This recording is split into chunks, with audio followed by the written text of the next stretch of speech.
G welcome back after the break. ناظرین، financial crimes enforcement network کی report جس میں یہ انکشاف کیا گیا کہ بھارت کے 44 بینکس دہشت گردوں کی مالی معاونت میں ملوث ہیں. اس کے بعد فارن پالیسی کی رپورٹ جس میں بھارت اور دہشت گرد تنظیم داعش کے گٹھ جوڑ کو ایکسپوز کیا گیا, ان کے نیکسس کو ایکسپوز کیا گیا اور بتایا گیا کہ کس طرح اس وقت دنیا کے اندر اب دہشت گردی کی جو نئی لہر کھڑی ہو رہی ہے اس میں بھارت کس طرح ملوث ہے, کس طرح بھارت کی سرپرستی میں, بھارت کی سربراہی میں دہشت گرد تنظیمیں دنیا کے امن کے لیے خطرہ بن چکی ہیں اور اب خود بھارت دنیا کے امن کے لیے, علاقائی امن کے لیے خطرہ بنتا جا رہا ہے. اس پروگرام کے سلسلے میں بات کرنے کے لیے میرے ساتھ ٹیلی فون لائن پر اس پر موجود ہیں سینئر ڈیفنس اینالسٹ ہیں زید حامد صاحب. زید صاحب بہت شکریہ آپ کے وقت کا. زید صاحب, گورنمنٹ کو کیا کرنا چاہیے بھارت کو ایکسپوز کرنے کے لیے, اس کو بعد میں ڈسکس کر کے سب سے پہلے تو یہ بتائیے گا کہ یہ جو رپورٹس ایک کے بعد ایک رپورٹس آ رہی ہیں جس میں بھارت کا مکروہ چہرہ بے نقاب ہو رہا ہے, آپ کے خیال سے گلوبلی بھارت کو لے کر جو دنیا کا پرسپشن ہے اس میں کوئی تبدیلی آئے گی ان رپورٹس کے بعد؟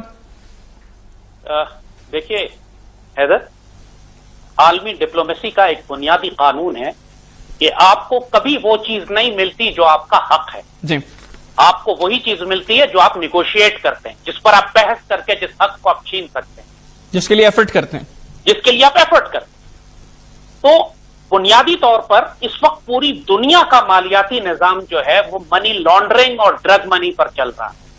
صرف بھارت نہیں ہے, پوری دنیا کا مالیاتی نظام. آپ نے پاناما کیسز اس سے پہلے سنے, اس کے بعد بہاما کیسز آئے, پاناما پہ تو آپ کا وزیر اعظم فارغ ہو گیا. جی, یہ سارے پیسے منی لانڈرنگ اور فراڈ اور دھوکے اور دہشت گردی کی فنڈنگ تھی اور پوری دنیا میں یہ نظام چل رہا ہے. پچھلے ہفتے کی خبر ہے کہ ڈوچے ویلے, German bank, European bank, British bank, American bank, پوری دنیا کے سب سے بڑے منی لانڈرنگ مافیاز جو ہیں یہ مغربی بینک ہیں. اس کے بعد بھارت کی خبر آئی کہ بھارت کے سارے بینک منی لانڈرنگ اور مافیا فنڈنگ میں اور دہشت گردی کی فنڈنگ میں انوالوڈ ہیں. لیکن سارا ملبہ FATF کا پاکستان پر کیوں گرتا ہے؟ وہ اس لیے گرتا ہے کہ آپ کے خلاف ایک عالمی محاذ بنایا جا رہا ہے, ایک عالمی دہشت گردی ہے جس کا ٹارگٹ پاکستان کو کیا جا رہا ہے. کیونکہ آپ ایک اسلامی ایٹمی طاقت ہیں, آپ کو ڈی نیوکلرائز کرنا ہے, آپ کے دانت توڑنے ہیں انہوں نے, آپ کے ہاتھ پاؤں کاٹنے ہیں.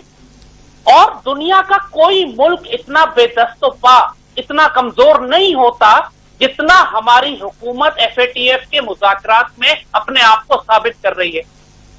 پوری دنیا کیا کریں, مطلب ہمارے پاس آلٹرنیٹ آپشنز کیا ہیں اگر ہم ان کی کمپلائنس کے اکارڈنگ کام نہیں کر پا رہے, یا اگر ہم کر رہے ہیں اور وہ اس چیز کو ایکسپٹ کرنے کو تیار نہیں ہے, اور وہ دیگر جو ممالک ہیں جو ان تمام چیزوں میں ملوث ہیں جن کے اگینسٹ پاکستان کو بلیک لسٹ میں ڈالا گیا, گرے لسٹ میں ڈالا گیا, تو پھر ایسے میں ہمیں اب کیا کرنا چاہیے؟ جتنے ملک FATF میں بیٹھے ہوئے ہیں سب کے اربوں ڈالر کے مفادات پاکستان سے وابستہ ہیں. بالکل ٹھیک. ان کی جیو پالیٹکس, ان کی جیو اسٹریٹجی, ان کا سروائیول پاکستان سے وابستہ ہے. امریکنز افغانستان میں بیٹھے ہیں, ان کی بقا پاکستان سے وابستہ ہے. ہم نے اپنی جیوگرافی اور دنیا کے جو مفادات ہم سے وابستہ ہیں ہم نے ان کو کیش ہی نہیں کیا, ہم نے ان کو ایز اے لیوریج استعمال ہی نہیں کیا.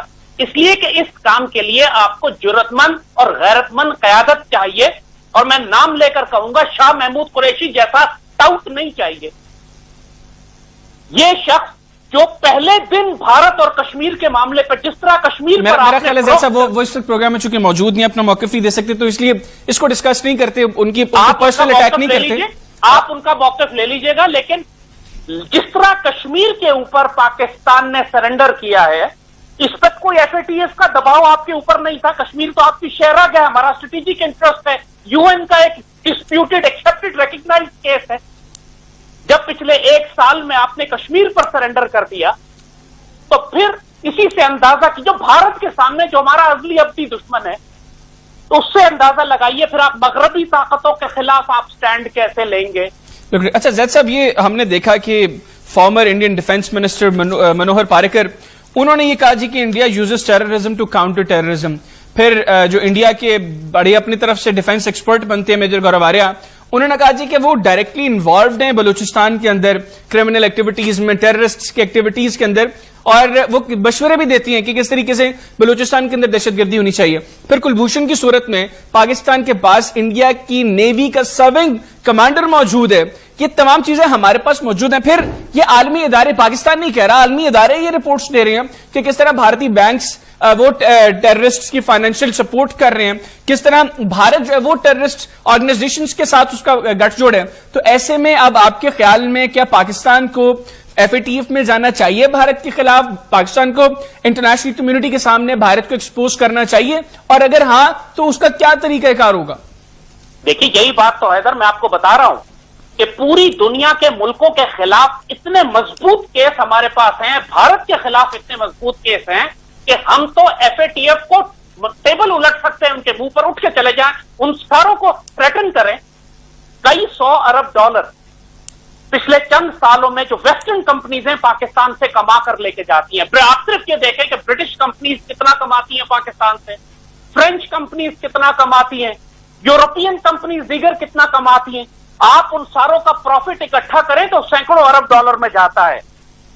دنیا کے ملک جب سٹینڈ لینے کی بات کرتے ہیں تو یہی کرتے ہیں کہ ہم آپ کے فائنینشیل انٹرسٹ کو ہٹ کریں گے، آپ کی کمپنی کو نیشنلائز کر لیں گے یہاں پہ اگر آپ نے پاکستان کے خلاف کام کیا.